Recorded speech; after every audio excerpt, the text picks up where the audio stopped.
Here's a good one here.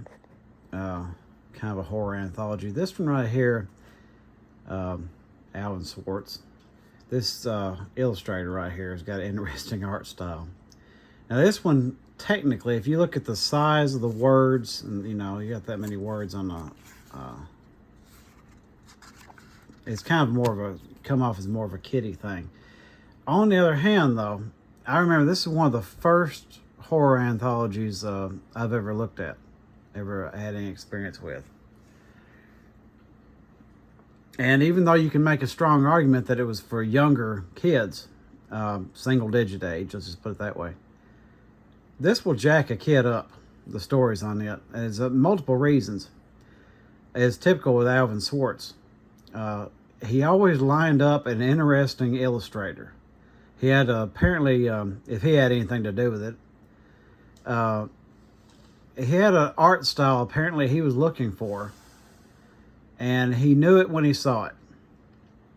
And the artwork in this has got kind of a uncanny valley overtones about it. Now, in a manner of speaking, that usually references something that looks realistic but not quite. Well, you gotta understand, kids watch a lot of cartoons. So for them, it looks like the cartoon style, but not. It'd be like watching DuckTales or something like that, and one of them morph into something awful. So it kind of has like an uncanny valley effect about the artwork. There's something just not quite right about it. It's good. I'm not saying anything wrong with it. It's great artwork, but there's just something not quite right about it. And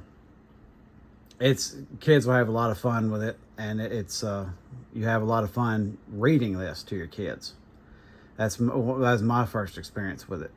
Seeing the back of it as a teacher was reading it, and got away with scaring the kids more than you probably could sometimes in some locations and some places these days.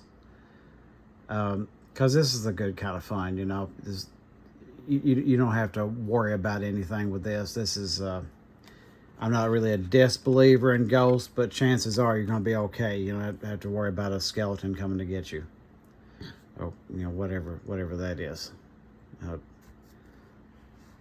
of looks like a hybrid between Pete Townsend and Billy Idol. But anyway, a lot of these very, very disturbing, but at the same time balanced enough that where a kid can read it. But there will be consequences if they read this.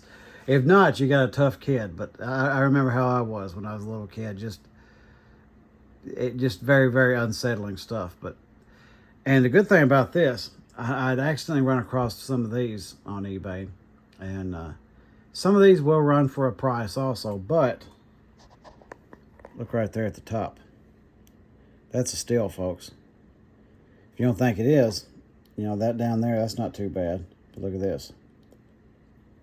So this one's threatening. I don't know if they got other prints or not. They might. Yeah, it looks like they got another print right here. If that's the same thing, or if it might even be like a sequel. I'm not sure. You can't tell some of these reprints. But it's threatening to get more expensive. And, I'm not a slam dunk as far as older stuff goes. I will say some of these older books are a little bit more fragile. You really can't really abuse them the way that you would think. A lot of older stuff is tougher. Books, I'm not so sure. But definitely look for that one for yourself or kids.